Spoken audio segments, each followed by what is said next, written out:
This is KTVO News at 10. Expect more. Good evening. Thank you for joining us. I'm Eddie Kadam. New tonight, a truck caught fire in the driveway of a home in Kirksville earlier today. The fire started in the engine compartment of the truck and quickly engulfed the entire front side of it. No one was inside the truck at the time, but the weather conditions allowed for the fire to spread over the grass and into a nearby shed. A firefighter on scene told me that the dry ground, warm weather, and wind were a dangerous combo that could have carried the fire even further to a nearby fuel tank. No firefighters were injured, and at this point, it isn't clear why the engine exploded. And meteorologist Vanessa Alonso joins us now with a first check of your Storm Team 3 forecast. Vanessa, it's been a very nice couple days, but we do need some rain, huh? Yes, it is so dry, Eddie. Yeah. But the good news is we are going to get some rain. Okay. We're going to see some rain tonight, and then we're going to see more chances of it as we go into the new work week. As you can see, by midnight, it's going to be 47 degrees and partly cloudy. Then we'll be waking up to some rain chances tomorrow morning at 6 a.m. with 37 degrees. And by noontime, 46 and cloudy. Eddie?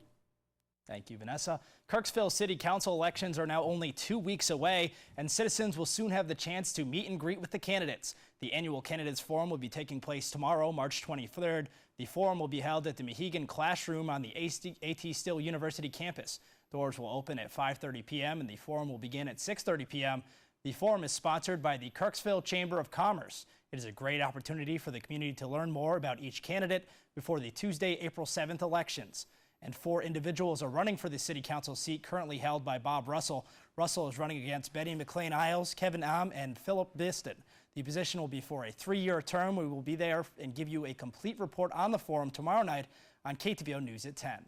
And the closure of 2 mental health institutes in Iowa is still in progress, but State Senator Rich Taylor is working hard to keep them open. Senator Taylor introduced a bill that would require the Department of Human Services to continue accepting patients at mental health institutes in Clarinda and Mount Pleasant through June 30th. A second bill that Taylor introduced would do that. Plus, it says that the DHS can't close the facilities until a plan is in place for the patients. That plan would then have to be approved by the legislature. The bill was approved by a Senate panel at the beginning of the month. Senator Rich Taylor says he will continue to push to keep these facilities open. Well, I'm just going to continue to speak every chance I get on the floor. I intend to at least once a week until at least that I see that these bills have went down to the governor to make a point of personal privilege on the floor and ask the rest of the legislature to pressure the governor to reconsider. 35 pink slips have already been handed out to the staff at Mount Pleasant, and layoffs will begin April 5th. The Truman State baseball team won on the diamond today and then lost their hair, but it was for a good cause. Now, usually people take showers after a haircut, but when you blast one to left field and raise money for cancer, you deserve a little refreshment. Earlier in the year, every member of the team agreed to shave their head together as part of the Versus Cancer Foundation. They raise funds for childhood cancer research. Rapture Hair Salon provided the new dues. As of today, the team has raised over $5,300, and team members expect a few more big donations after the ballpark barbershop day is over. We have some guys, like I said, affected by cancer in a pretty big way. Me as well. My uncle just recently passed away from it. So it's a big thing for us, and we were ecstatic when we reached our goal of $5,000, which is awesome for the foundation. So we were really happy about that. I mean, every dime, every penny, every dollar that we can raise is a small part that goes together with a whole group of baseball teams and makes it into a bigger effect. You getting a trim, Coach? I am definitely getting a trim today, and I'm excited about it.